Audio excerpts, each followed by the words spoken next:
Good morning, Malai Murasu 15 minutes news in English. Headlines for the day.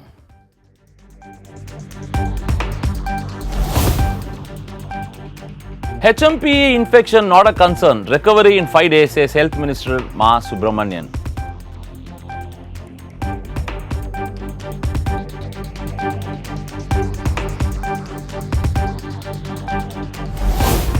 Delhi Assembly elections on February 5. Counting of votes scheduled for 8th February, announces Central Election Commissioner.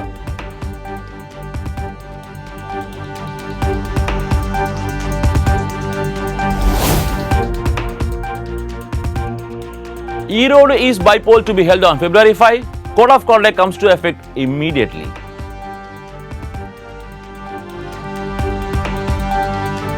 AIDMK district secretaries meet on January 11 to decide on contesting Erode East Bipole.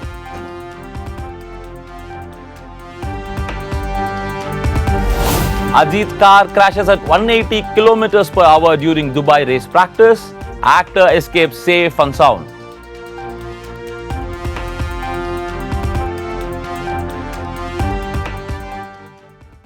News in detail. HMPV infection not a concern. Recovery in 5 days, says Health Minister Ma Subramanian. Tamil Nadu Health Minister Ma Subramanian has assured the public that there is no need to panic over the HMPV infection, as it typically resolves within 3 to 5 days. Speaking to media about the state's response, he said, "We are closely monitoring the spread of HMPV infection. As soon as the infection was detected, we obtained comprehensive information and guidelines from WHO. Tamil Nadu has initiated surveillance measures in line with these recommendations. The minister advised that people should wear masks and maintain physical distancing. Washing soap with hand is regular and essential to prevent infection. Those experiencing symptoms like cold or cough should stay in isolation for a few days, as the infection often resolves on its own."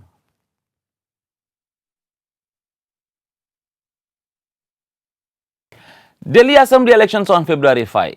The Election Commission of India has officially announced that the Delhi Assembly elections will take place on February 5, with the counting of votes scheduled for February 8. The announcement has set the stage for heated political battle among the major political parties. The ruling Aam Aadmi Party has already announced its candidates and began campaigning vigorously. Meanwhile, the Bharatiya Janata Party and Congress are also actively strategizing to wrest power from AAP, making the electoral contest highly competitive. Polling will be held on February 5. Filing of nominations will commence on January 10 and close on January 17. Nominations will be scrutinized on January 18. The final date to withdraw nominations is January 20, and the oaths will be counted on February 8.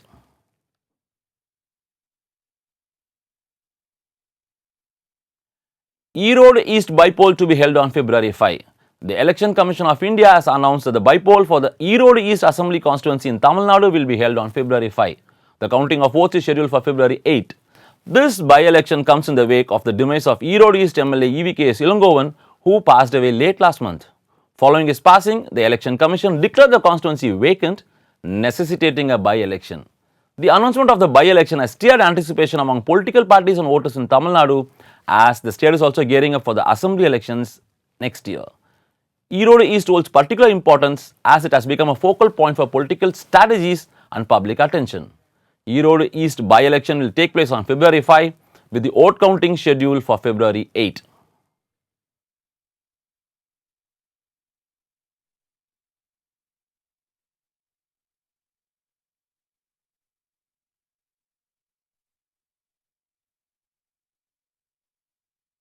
AIDMK district secretaries meet on January 11 to decide on contesting Erode East Bipole. The All India Anna Dravida Munnetra Kazhagam has announced that the meeting of its district secretaries will be held on January 11. The meeting will be chaired by party leader Edappadi K. Palaniswamy. It is expected to deliberate on several key issues, including the party strategy for the Erode East by-election. A decision on whether to contest or boycott the bipoles will be taken at the meeting, say reports.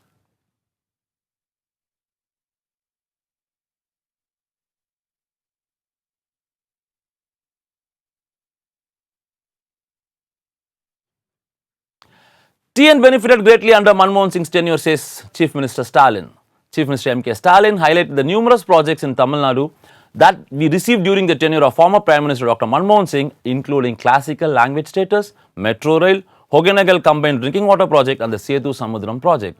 Speaking at an event where he unveiled portrait of former Prime Minister Manmohan Singh and Congress MLA EVKS Ilangovan, Chief Minister Stalin said, Dr. Manmohan Singh was respected globally as an economic visionary. Losing both Manmohan Singh and Ilangovan in quick succession is a personal loss not just for the nation or the Congress party, but for me as well. He recalled Dr. Manmohan Singh's historic role as finance minister during a challenging economic period and his contributions as Prime Minister.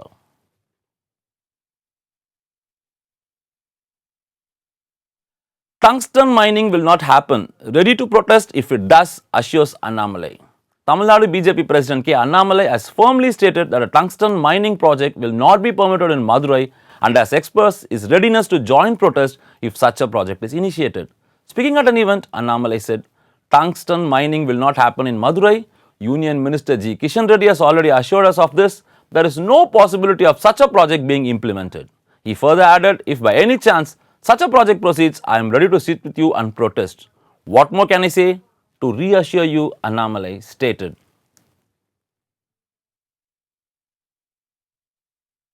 EVMs are not hackable, tampering allegations baseless, says Chief Election Commissioner.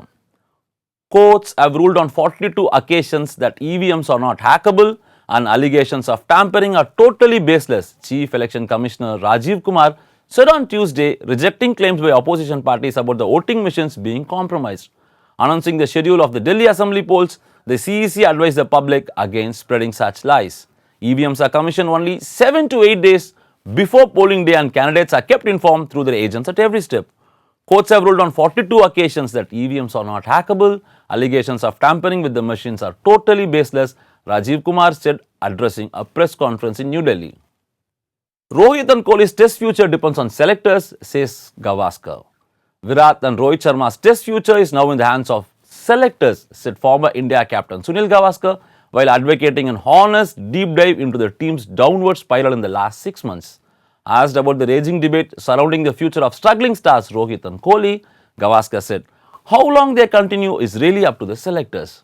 Now that India has failed to qualify for the WTC final, it would be pertinent to reflect on the reasons why it happened, he said. This is the first time since the WTC's inception that India could not make to the finals following a 1-3 loss to Australia in the Border Gavaskar series that concluded on Sunday. The primary reason for the debacle was batting unit's failure to fire, with Rohit and Kohli proving to be the weakest link. Ajit's car crashes at 180 km per hour during Dubai race practice. Actor escaped safe and sound. Actor Ajit, who is preparing for the prestigious 24H Dubai 2025 endurance race, met with a high-speed car accident during a practice session. The incident occurred when Ajit and his newly launched racing team Ajit Kumar Racing were gearing up for the competition, which is scheduled to take place from January 9 to 12 in Dubai.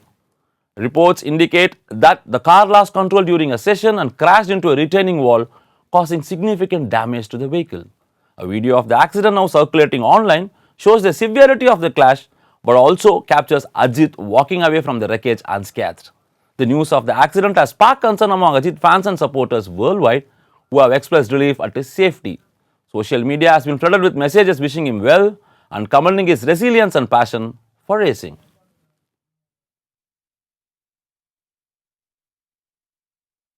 Theatre stampede, Allu Arjun visits injured boy in hospital. Top Telugu actor Allu Arjun visited the boy who is undergoing treatment at a private hospital after suffering serious injuries in a stampede at the premiere of his latest film Pushpa 2. Earlier, Allu Arjun was scheduled to visit the hospital in January, but the plan was postponed. The actor is hired as accused number 1 in the case filed after a woman died and her 8-year-old son sustained injuries in the stampede on December 4. During Allu Arjun's visit to the hospital on Tuesday, Telangana State Film Development Corporation Chairman Dil Raju was also present. Security was enhanced at the hospital in view of the actor's visit.